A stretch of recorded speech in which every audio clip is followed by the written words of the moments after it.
We seem to have been doing a lot of that lately. Oh, there's that doorbell.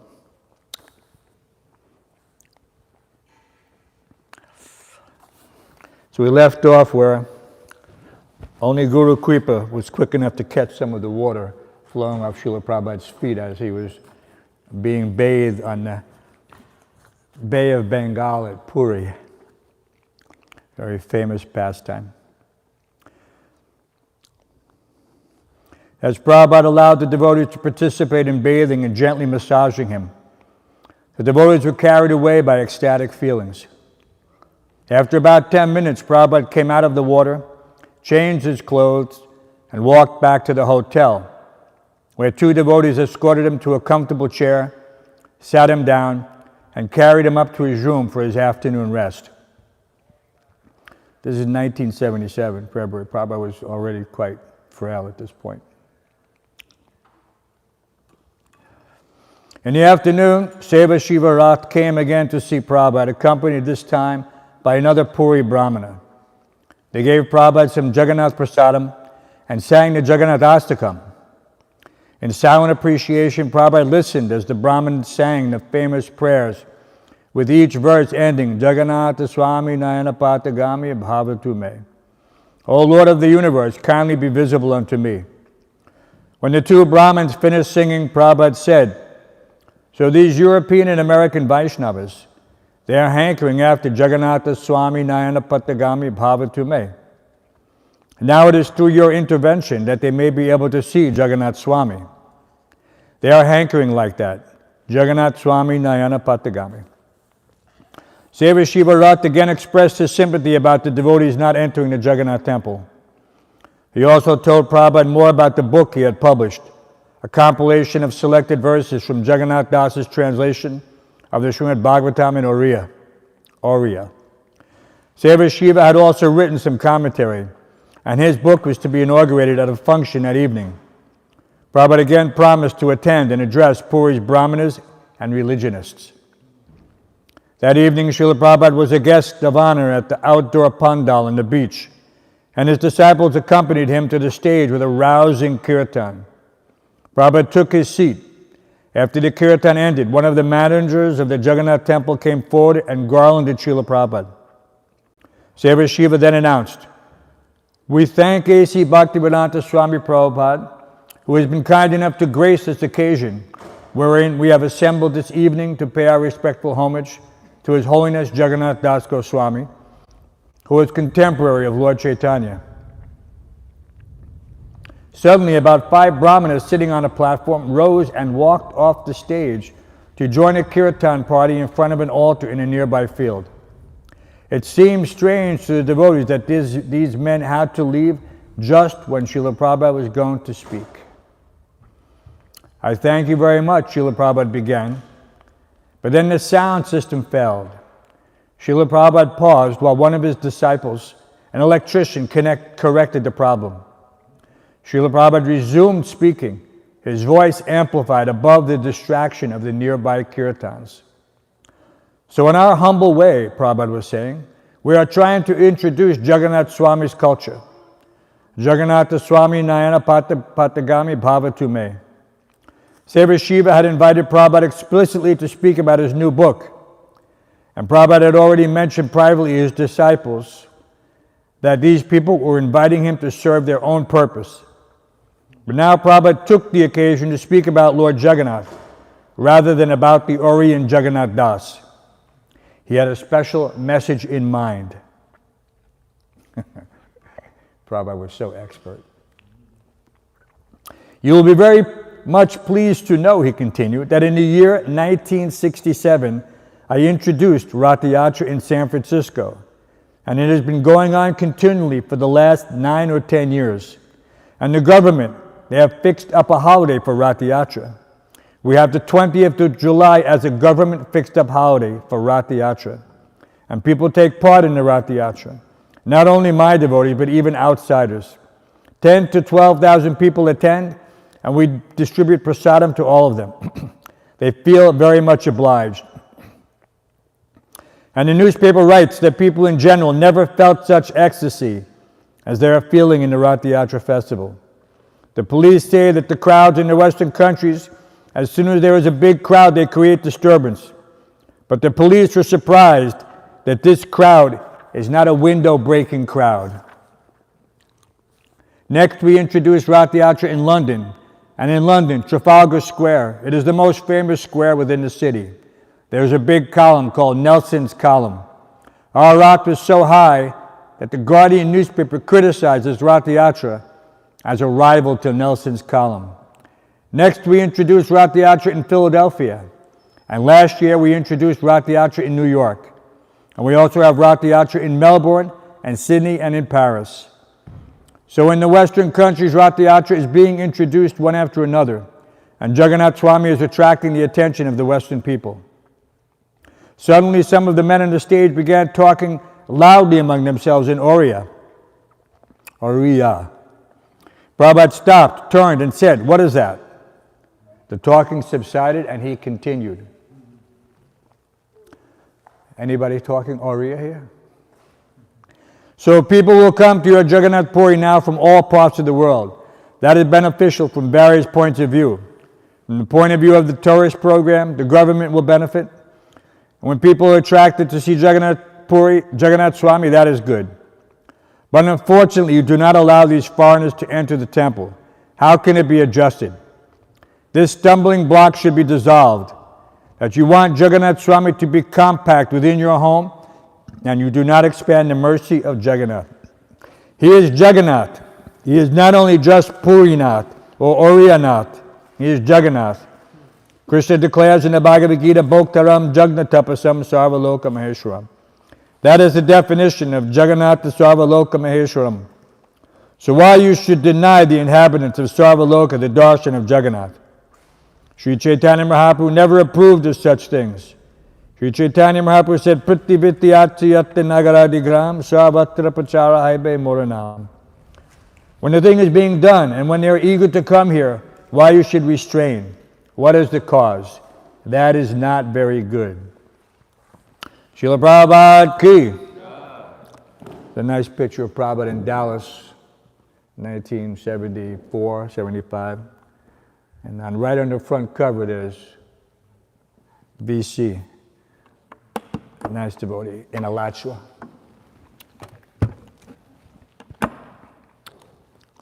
Not BC, AV. AV. I always get them mixed up. AV.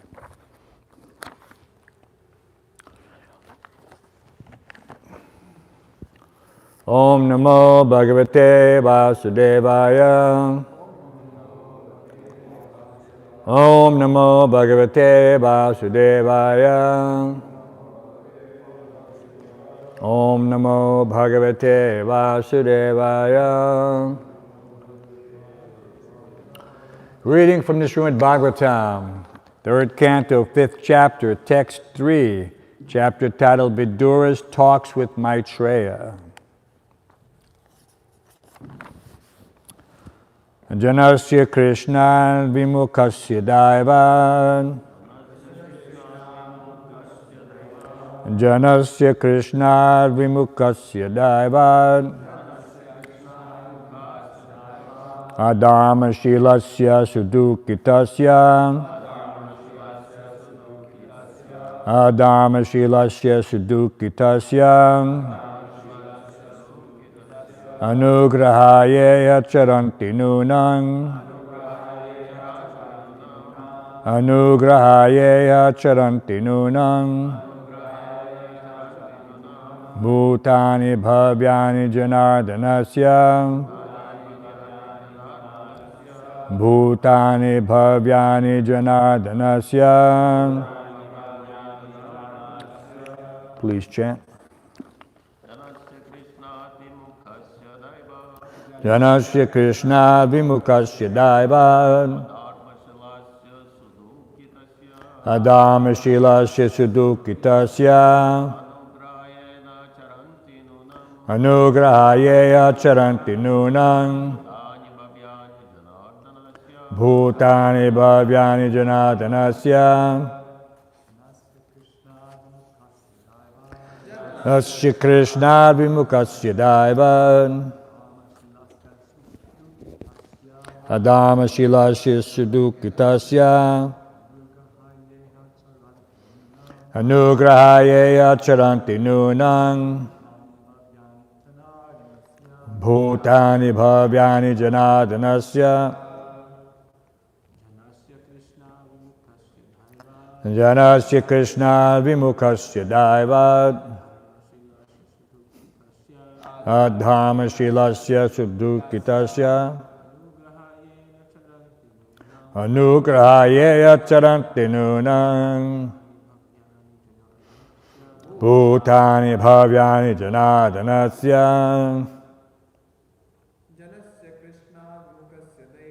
Janasya Krishna Vimukasya Daivat Adhama Shilasya Dudukitasya Anugrahaye Charanti Nunang Bhutani Bhavyani Janadanasya. Ladies,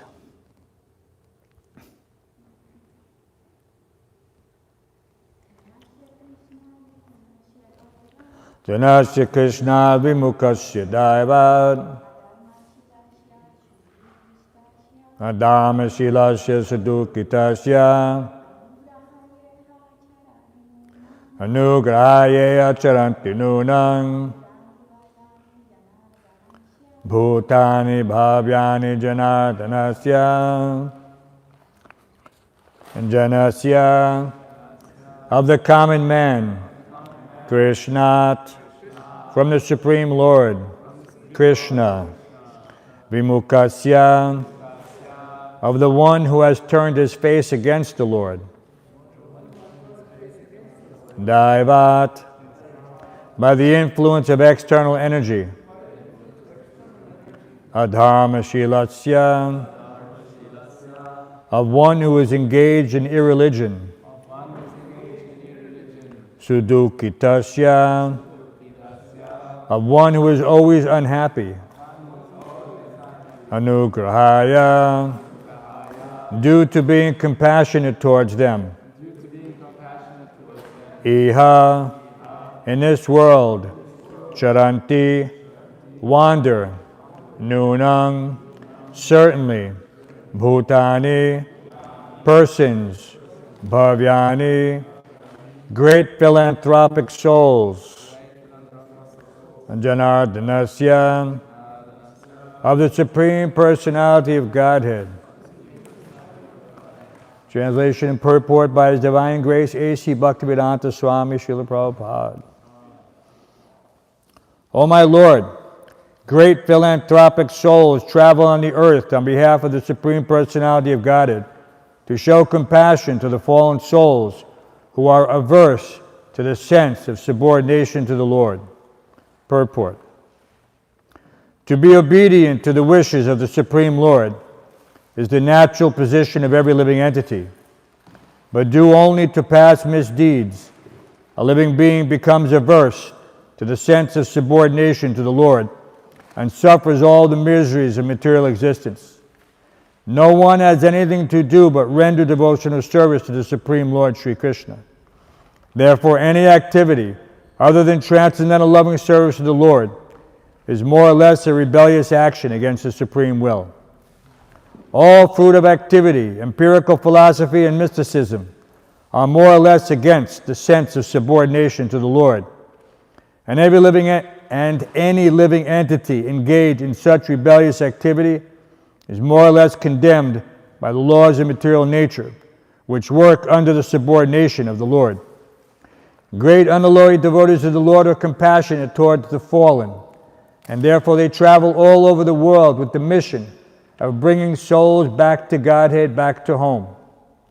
Such pure devotees of the Lord carry the message of Godhead in order to deliver the fallen souls, and therefore the common man who is bewildered by the influence of the external energy of the Lord should avail himself of their association.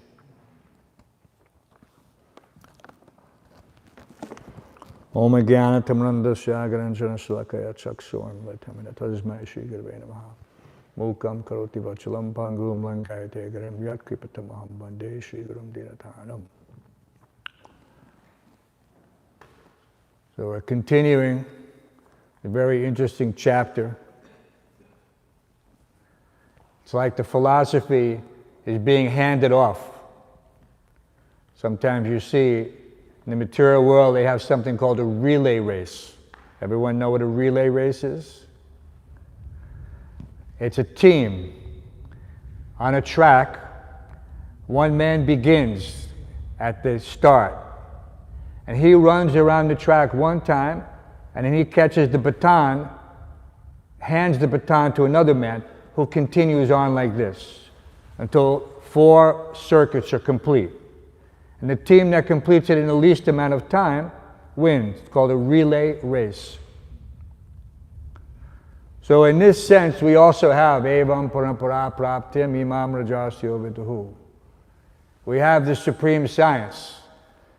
And it is just like a relay race in a sense that the baton, the torchlight of knowledge, is being passed on from disciple, from guru to disciple, and in this way the continuous chain remains unbroken up till this day. So just in this situation, in our line, we can trace it back even to the creation of the universe. Of course, many people cannot appreciate that. But we have the receipts. We have Brahma Samhita. We have the Bhagavad Purana. We have the Bhagavad Gita. We have all the Itihas. We have everything. When people want to argue in some, or debate, the common term is, we hope you brought the receipts, because the receipts act as evidence. So this is the case. We have the evidence. Not everyone can appreciate the evidence, though. So therefore, we have a process. Tada rajas tamo bhavo kama lobha dayasche. And in this way, anyone, this is not a sectarian process, any person who comes in contact with this philosophy has the opportunity to go back home, back to Godhead. This is not offered in any other situation. There is no other philosophy. The most they can promise you is elevation to the heavenly planets. And they admit this. Rarely do they even speak about the kingdom of God. And when they do, it is also filled with misconceptions. So we have to take very seriously the example set forth here by Uddhava, by Vidura, by Maitreya. This is not some haphazard thing. They're not thinking, well, I'm equal to you, I know as much as you, I'll just, go on my own. No, they submissively, this is the key here, subordination. One doesn't think that I have become such and such by dint of my mental, intellectual prowess. Nothing is coming from us. Tesham satadiyuktanam bhajatam pritipurvakam dadami buddhi yogam tam. Enamam upayanti te. This is not coming by some, we were reading earlier, Prabhupada makes fun of these so-called gurus who produce some ash, vibhuti, all this mystic power, and they have millions of followers, and all because this ash. One time he was asked to produce something more, somehow or other he manifested a gold chain. That was a one-off. But we're not interested in such magic tricks. They have magicians who do these things on a regular basis, much more, how can you say, effectively, in one sense. Much more effectively, not just a little vibhuti. Prabhupada said, my magic is I have turned these Westerners into devotees. That is my magic. And so we see how this is a fact. how this process is perfect and complete. The results are to be seen. Palam parachiyate. Nobody can say that there are no results. Nobody can say that this movement has not had an effect in the course of this Kali Yuga, since Srila Prabhupada's coming to America. Unless they're, of course, fools and rascals. But there are such persons. Even confronted with the evidence, they will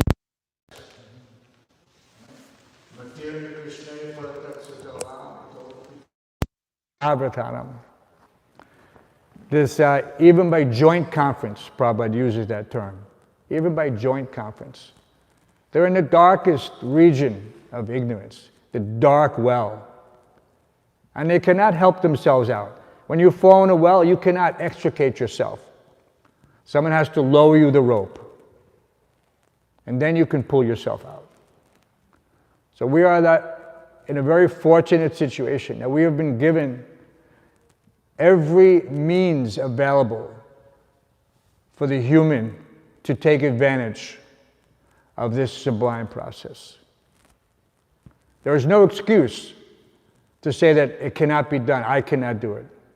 It's okay for you, but I can't do it. No, this is logical fallacy. If it can be done by one, it can be done by any or all. That is practically axiomatic fact. And people use this all the time as an example, that anyone can do something that he sets his mind to. And the karmis make millions of dollars on speaking tours and circuits. What do they call them? Motivational speakers. Motivational for what? How to make money, how to be an effective speaker. It's almost like a Ponzi scheme. They literally say, I'm making millions of dollars by cheating you, so you can become a speaker and cheat others.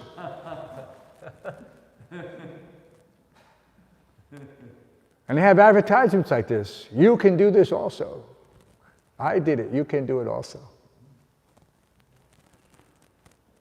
But an intelligent man is not interested in this type of imitation. You know, simply some parroting, some phraseology, you know, using words in such a way as to bewilder others or to influence others or to cheat others.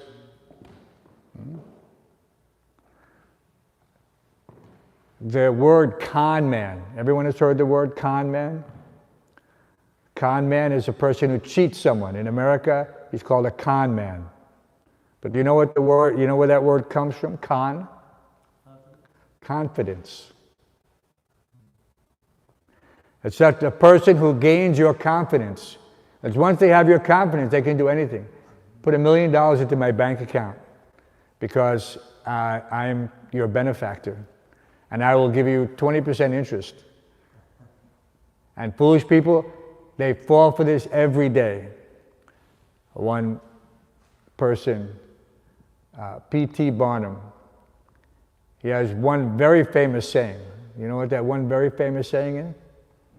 He was the one who invented the Barnum and Bailey Circus, one of them. So his famous saying was, there was a sucker born every minute. And they used to have a sideshow. And they would go and they would tell, but this is, and it was unbelievable things. Person with two heads, or, you know, person who's, and people would pay good money to go see these things, thinking that, yes, I'll see something like this. So he coined that saying, there's a sucker born every minute. And that's the nature. And Prabhupada, of course, Prabhupada had the highest realization. Nobody can understand. He's sitting amongst these people on the stage in the Pandal in Jagannath Puri.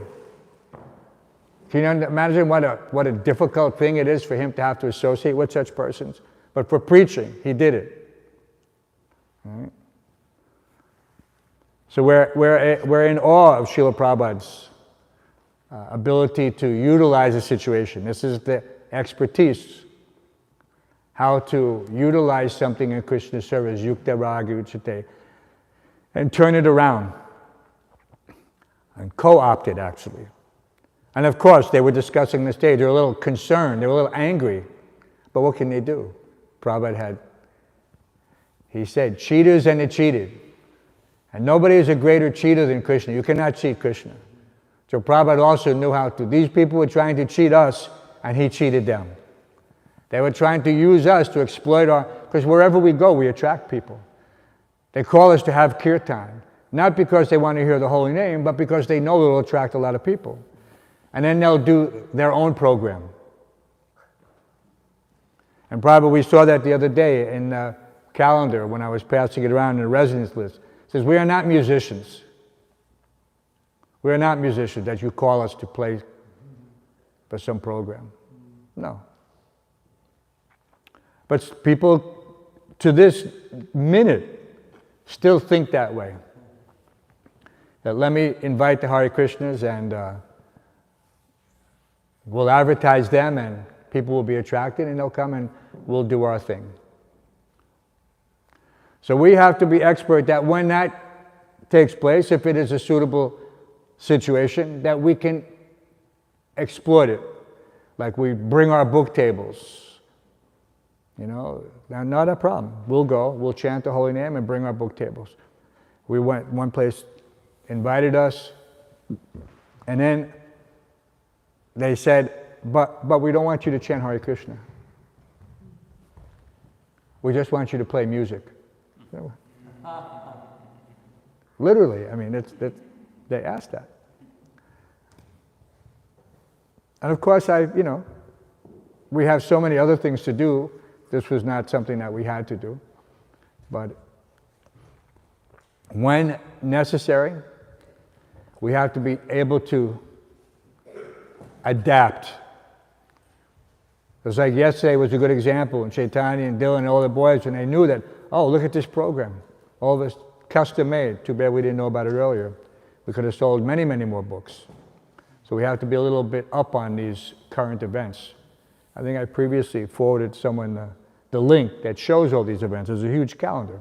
New York City events, NYC events.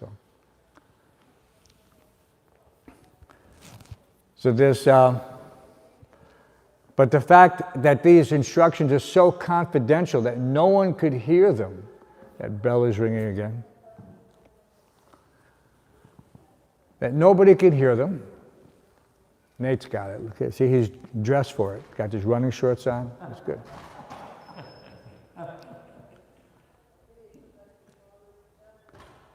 Such confidential topics.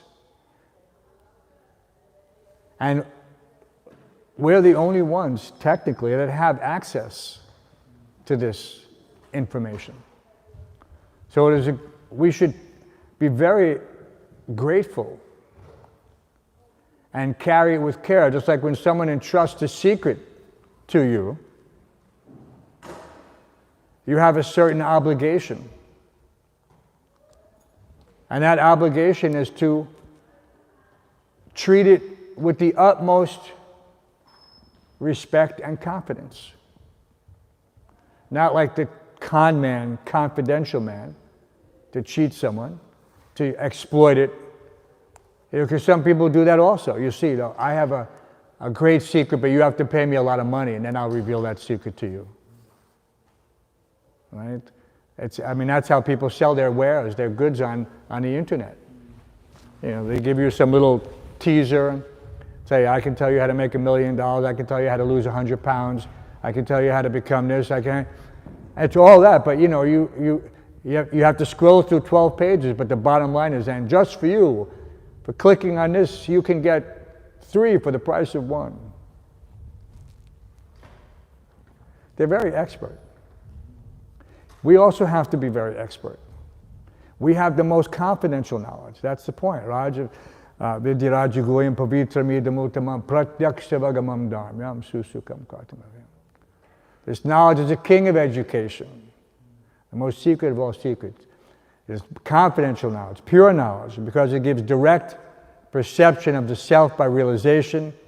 It is the perfection of religion. This is the definition. The king of knowledge, because it gives direct perception. We don't have to cheat you. It is tangible. You will taste it. You will feel it. You will live it. You will know it. This is why devotees are convinced and how they can convince others. And it's not said, this is, of course, we don't consider ourselves in a very fixed up condition. At best we're aspiring kanishtas, at least in my case.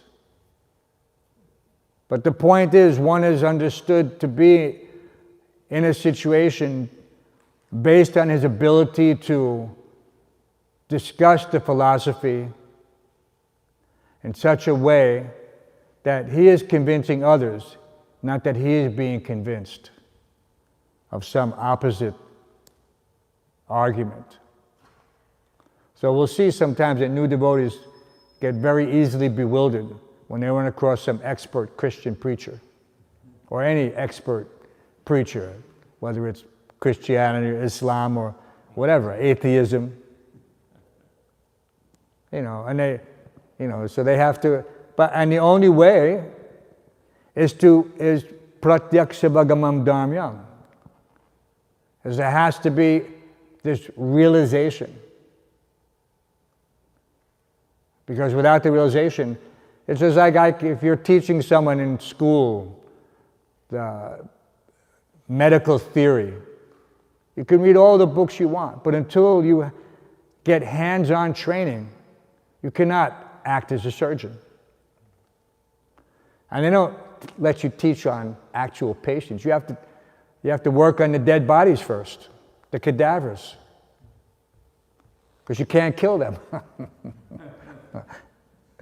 You make a mistake, it's not a big deal, This guy's already dead.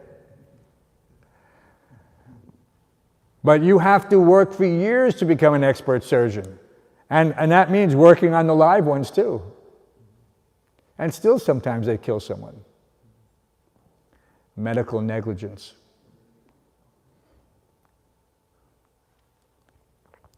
So this is the difference. What is that?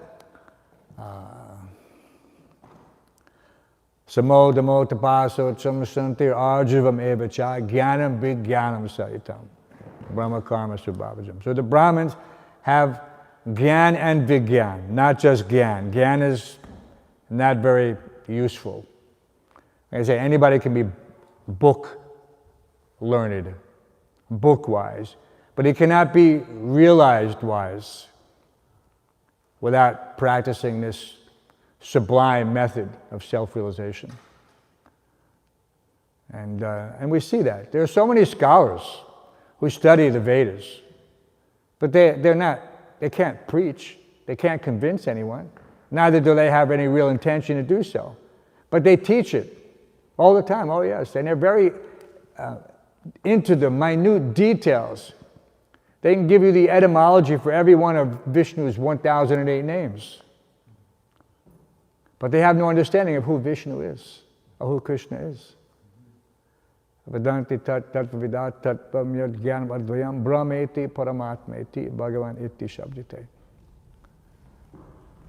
They don't have that ability to see from every angle. But the devotees have practical realization. Most of us are already coming from that nirvishesha sunyavadi section of the population. We were already impersonalists. We already understood that, yes, there may be God, but He's all-pervading, without form, just some type of energy. This is a very common thing. You still run into people like that. But having already experienced that, what is that famous line Prabhupada said? Absolute ascension thou hast proved. Impersonal calamity thou hast removed. Absolute ascension thou hast proved. So this is an amazing thing. Prabhupada specifically, that was his realization. That was his realization. Nirvishesha sunyavadi praschattate sitari. And he's come here just to bring that. Just like the confidential knowledge being transported up to this Bhadrak ashram. So Prabhupada brought this most confidential knowledge. And we have an obligation to pay close attention in every minute detail. You know, we pass it around as a joke, but in one sense it's not a joke.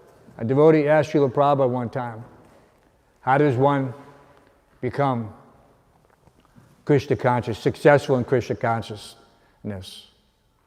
You know, Prabhupada can, you know, he has this innate ability to see through us, to see into us, and to see through us if you're trying to ask a question for some ulterior motive.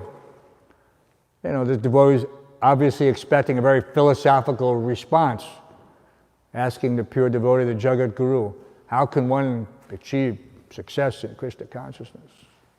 And Prabhupada has answered that in many different ways. But in this particular instance, he said, by following all the little rules and regulations.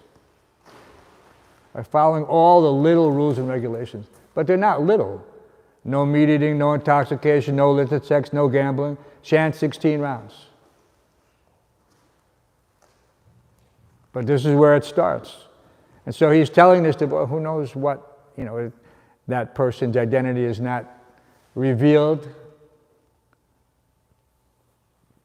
But we can understand that Prabhupada was giving specific instruction according to time and circumstances, probably understanding that this devotee was having some difficulty following those little rules and regulations. There's many such instances like that. You didn't have to, Prabhupada understood everything. You don't have to explain anything to him. He could, what did he say? The face is the index of the mind. So you knew when Srila Prabhupada was looking at you, he wasn't looking at you superficially. Everyone has that shared experience. You ask any devotee. When he met Srila Prabhupada, when Prabhupada looked at him, he could understand that Prabhupada was looking right into him. Everyone, every Prabhupada disciple will say exactly the same thing if he had the good fortune to be in Prabhupada's presence. So it was so no one would think to lie to the spiritual master. Where's the profit in that? You can't lie. One time a devotee, temple president who was overworked, it's not a cliche, but it is a cliche. The temple president service is synonymous with being, you know, always, you know, stressed out, frustrated, you know, there's just too much to do in one day, not enough hours in a day. So one very nice devotee who was the temple president of this one temple, and beautiful deities, known for the deity worship, known for the care and attention given to the deities, and the GBC removed him because they were told that he wasn't chanting his 16 rounds. So Prabhupada came to that zone, he just happened to, and he wanted to hear from the GBC, well, why did you, you know, there was great concern. Why did you do this? You know, Prabhupada didn't like, there's actually a process. You can't remove a temple president unless you have 3 GBCs, and then doesn't take effect until the annual meeting in Mayapur. It's not ratified. So he did a little inquiry like that, the way Prabhupada does, and said, so, Prabhupada asked the GBC man. So he asked this temple president, are you chanting rounds? He said, no, Srila Prabhupada, I'm not chanting all my rounds every day. And then he looked at the GBC, he turned to him and said, are you chanting all your rounds every day? And the GBC man said, yes, Srila Prabhupada. And then Prabhupada said, at least I know one of you is telling the truth.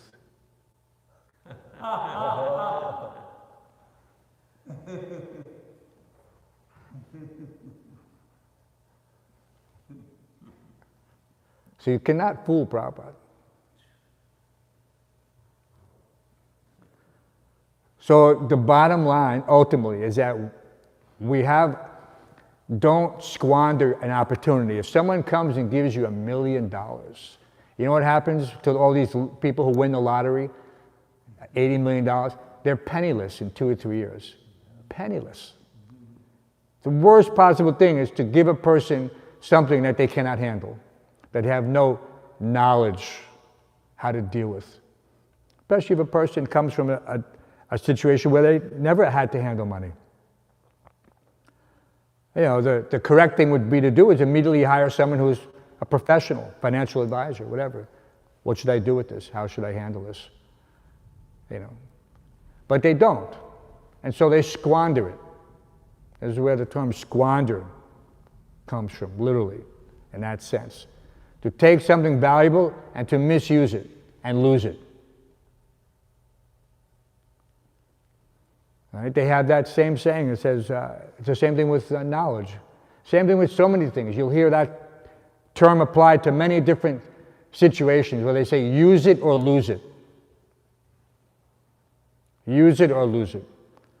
And it even applies to memorizing shlokas. If you memorize a shloka and you don't use it, you forget about it. It's gone. It's in the back of the mind. It's no longer. You can get it back. It's there, but you have to practice. And so we're given the most valuable gem, you know, just like Dhruva Maharaj.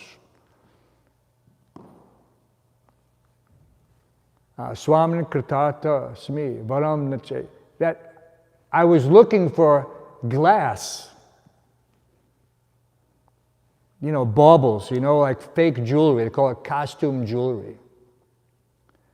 But I've been given the most valuable thing. So we've been given the most valuable thing. Don't squander it. One lifetime. You can just imagine if everyone was given $1 million here, well, I hope everyone would be very careful with it. Not like these people who lose everything. But it's the fact that some people come to Krishna consciousness and they get this valuable gem, but after a few years they're again gone. Because they didn't take it seriously. They didn't know how to use it properly. You know, I know I make up so many excuses. Oh, this wasn't for me. You know, what can you say? My godbrother Urjasvat and we used to run the first Bhakti program in New York City, in the temple on 55th Street. So Urjasvat had come from Los Angeles, where Dhanavir Maharaj had organized the first Bhakti program in the world in Los Angeles. So there was some desire to propagate that. So Urjasvat came from New Dwarka to New York, and so we started the program. It was a very nice program. Many devotees were made during that program. And why is it a nice program? Because on a daily basis you have to convince and reconvince people who you're bringing into a situation who were not, and it's a full-time job. Because mostly devotees who come, who've already they've been living outside, they've been coming to the temple, been reading the books for years. But this Bhakti program was an accelerated course. Devotees would literally bring back people from Port Authority. You know, who they sold one book to. They never had a book before. They'd bring them back to Port Authority, we'd sit them down, give them some burfi. We had all the burfi, Radha Govinda's burfi. And we'd preach to them, answer all their questions. Wait, what do you believe in? What do you do? Why do you think like that? And you have to, so it's a constant effort though. And you're dealing with all these, and everyone has excuses why they can't accept this philosophy or whatever. Or whatever, or even after joining, more and more excuses will come out as Maya starts to probe for weaknesses. So he had a saying, he said, excuses are like elbows. Everybody has two. See? So this was his commenting, because this is a much more gross, version of that, the karmas used, but this was the Krishna conscious version, in the Bhakti program on 55th Street. Urjasvat has passed away, gone back home, back to Godhead now, for all of his efforts. Because a person who makes Vaishnavas, his situation is secure. He made so many devotees.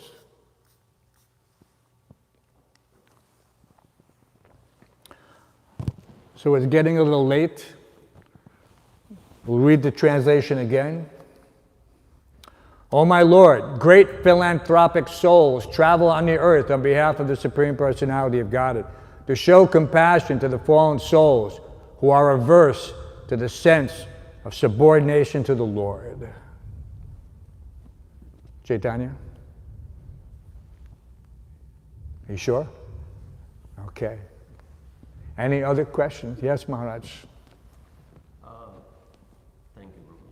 Wonderful class. I was wondering, because obviously Srila Prabhupada fits into the category which this verse is describing, and he had much greater vision for our movement that we have presently.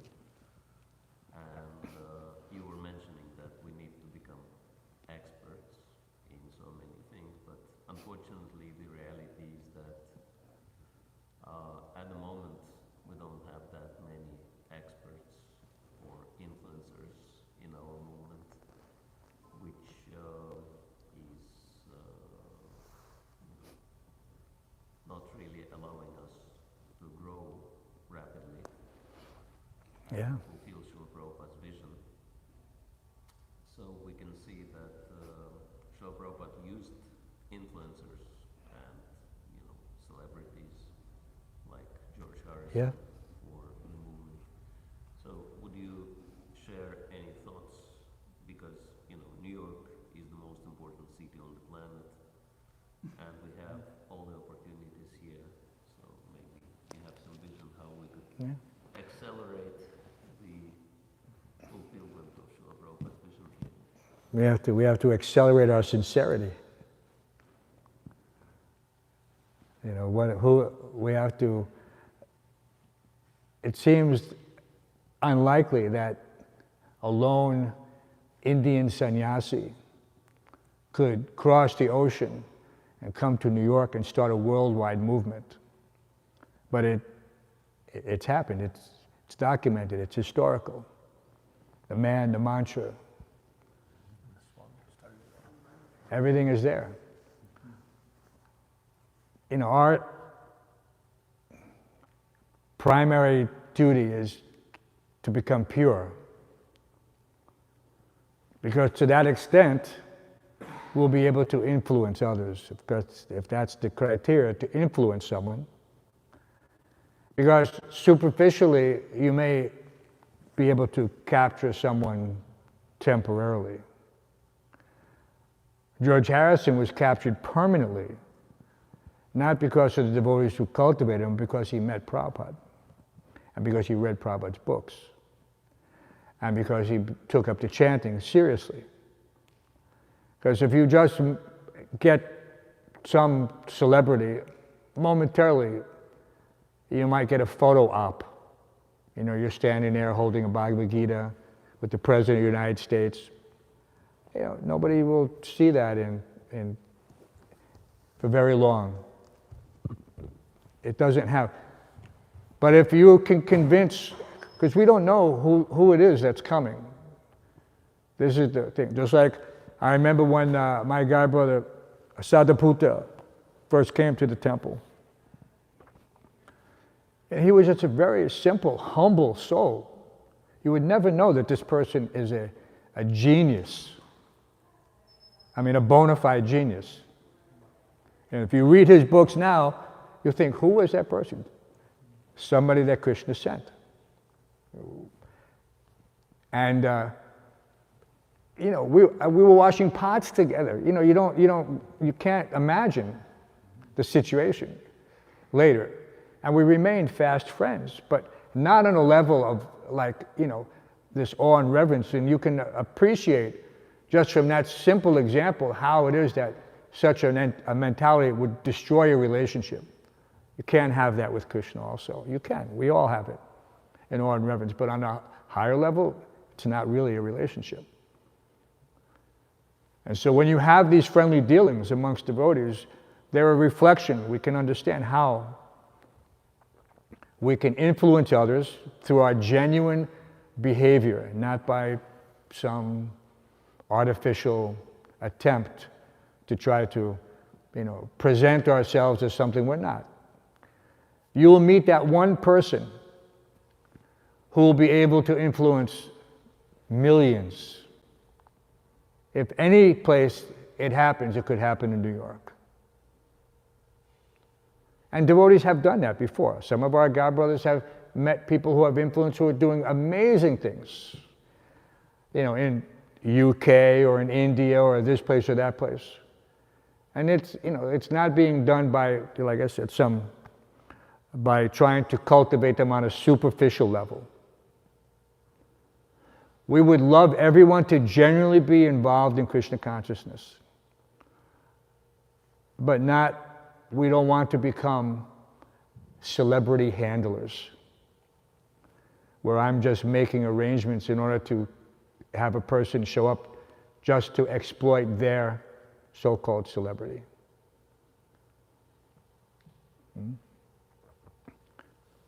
Hopefully we'll develop that sincerity that will allow us to influence those persons who can help us in our efforts to spread Krishna consciousness. We always have that understanding that Krishna will send. It is not necessarily by my endeavor, but Krishna will send that person, just like he sent Swarup Damodar Goswami Maharaj, and how he sent Sadaputa, just at the time when they were needed. Just at the time when they were needed. So we're not apparently at that position yet, where Krishna isn't going to send some persons to do it. And we cannot artificially attempt, because it's artificial. If we tried to hold some big so-called whatever program, we can invite so many people. Most of those persons are there just for their own benefit, not for our benefit. So we have to be wise about the situation. Learn from Prabhupada how he was able to take that pandal and co-opt it. Co-opt it means to make it his own. When you co-opt something, it was theirs and now it's yours. That's what co-opt means. Yes, Peru. Sorry for the incomplete answer, Maharaj. I know I'm just trying to do our little part here, but I appreciate what your concern is. Yes, Peru. But a little loud, because I can't hear and nobody else can hear. Sure. I was thinking the verse is saying how these people are suduki tasya, they're so unhappy, and so the devotee is wandering out of compassion for them. And I was just thinking, even though we see so many people unhappy, maybe we're unhappy ourselves, but so many people we see are very, very unhappy, maybe I don't feel that compassion. So how to cultivate this feeling, because it just seems like maybe that is a prime motivating factor to increase the sincerity in our own sadhana and in the Sankirtan efforts. Prabhupada actually elucidated that compassion is what brings one off the Kanishta platform to the Madhyama platform. That the desire to deliver the fallen conditioned souls is the primary requisite. So it's not just something that we have do because we should do, but we do, it's a symptom that we're advancing and that we feel compassion for the fallen conditioned souls. I mean, we see it in Prahlad Maharaj, we see it in so many ways. Prabhupada exemplified this. It was the famous, and we don't repeat it lightly, but when he was making that declaration, he was saying, let the neophytes in the temple ring the bells.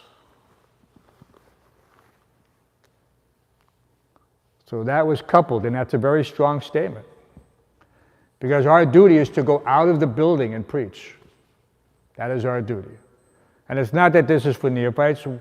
We're here understanding that while I'm doing this, so my God brothers and God sisters can go out and preach.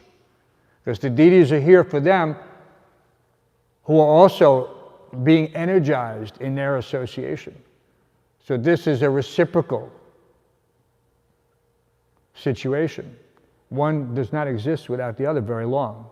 It's very difficult to maintain the enthusiasm separate, like we have our traveling Sankirtan parties. You go out for a certain amount of time, but then they come back to the temple. Why? Because you're missing the association of the devotees and the deities on a certain scale. So then they put the deities on the bus because they realized that that was something that was missing. And then it was able to be perpetuated for a longer time. So it's very difficult to separate the two. But we have to have that compassion. Right, Enrique? Hare Krishna, thank you for a nice question. My question, I have two questions. So the first question was, in the beginning of the class you mentioned that it is an axiomatic truth that if something works for me, it will also work, if it works for one person and it will work for everyone. But I was thinking, I don't really see that, because you can see that some things work for some people but they won't work for others. So well, you have to, that person has to accept that the innate human nature is that everyone has the capacity. Go ahead. In Vedic culture we can see, for example, that there's a certain behavior that will work for persons with Brahminical nature, but it won't work for a person who's a Vaishya. So in the same way what works for a Vaishya might not work for Brahmana. Like Yes, on the social level, that's correct. But this, we see that that's not what is described in the many descriptions of those persons, for instance, Haridas Thakur or Dabir Kas or Sakra Malik, that they were excluded from everything, but yet they had the innate capacity to reverse that, just like any person born in the human form of life has the capacity.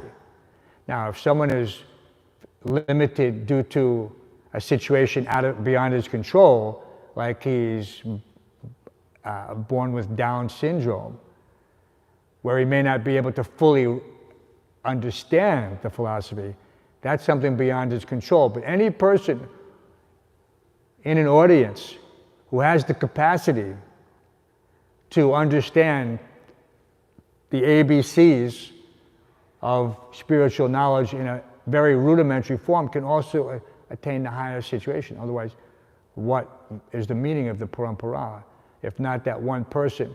And some of our parampara are not coming from the Brahmin caste necessarily.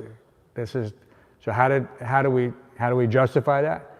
That you can turn by touchstone this base metal into gold. That is the key. But you have to be, a person has to be willing, and some are not willing. That's where the difference lies, is that you can take a person from a low caste and you can put him in a situation, but he may not want to change. He may not be able to change due to bad habits. But it's not that he can't change. It's just that something is holding him back due to some material circumstances. Otherwise, I'm not from any type of situation that would be qualified to be eligible for this knowledge. A matter of fact, I'm absolutely disqualified. I'm coming from the Kasa Desh place and mixed with all types of other Malecha ancestry. So what is our hope? And of course, that's the whole argument that the Puri Sevites throw on us. That you cannot enter. You're not born Hindu. But so we should not fall into that trap. Otherwise, we will begin to put people in category that this person cannot hear it, that person cannot hear it. We shouldn't preach. Probably came to America, where, you saw in when Bhagavat, when he's writing his poem, that how will these people who are accustomed to eating meat, how will they take this message of the Bhagavatam? How will they do it? So yeah, there are so many seeming disqualifications for spiritual life, but the bottom line is that everyone in the human life, form of life, unless, like I said, unless he has some congenital, mental, or physical defect that doesn't allow him to hear or chant or understand, then he just ultimately doesn't want to, for some reason. He's not favored at that particular point. Unless a devotee favors him. That's how we were favored. We don't know. What was our agyata sukriti? Sometimes we can quote Chaitanya Bhagavat. Chaitanya Bhagavat says that the commander-in-chief of the bhaktas, of the devotees, would go to the foreign lands to reclaim those living entities who were dispersed to foreign places. What is that? Senapati Bhakt. Commander-in-chief, Senapati Bhakt. So there would be no meaning to that prediction if it wasn't for a fact that everyone could be eligible, inside or outside the so-called varnashram system. But we have to be convinced of that. And we have to have the compassion to approach everyone, not to prejudge a situation by our misconceptions. Those misconceptions become impediments and stumbling block on our path. What's that verse? Sarva pari vinirmuktam tat parattvaya nirmalam. We have to eliminate all these obstacles. And sometimes these obstacles are from within due to our own conditioning. And that's why we should be very careful about subscribing to that so-called varnashram argument. That's there. We understand that for the proper organization of society, people have to work according to their nature. But Prabhupada gave many, and I'm sure you've listened to all of them. You sound like a very learned person. The Varnashram morning walks. Vishnu Jan Maharaj is doing a lot of, Vishnu Jan Maharaj, Hridayananda Maharaj, a lot of questions, a lot of answers. So, we can have that. It was famous. After those walks, we were all in the movement at that time. And Prabhupada said, well, if they don't want to go distribute books, send them to the plow department. Send them to the plow department, which meant New Vrindavan. There's only so many people needed to wash the pots, take care of the deities, clean the temple. And if you don't want to go out and distribute books or go on Sankirtan, everyone got a one-way ticket to New Vrindavan, courtesy of the New York Temple treasurer, who will remain unnamed. Sweet soul, but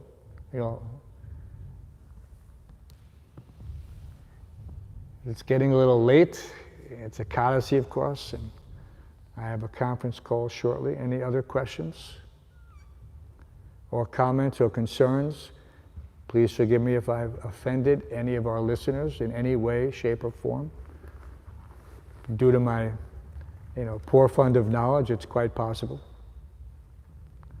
Srimad Bhagavatam ki, Srila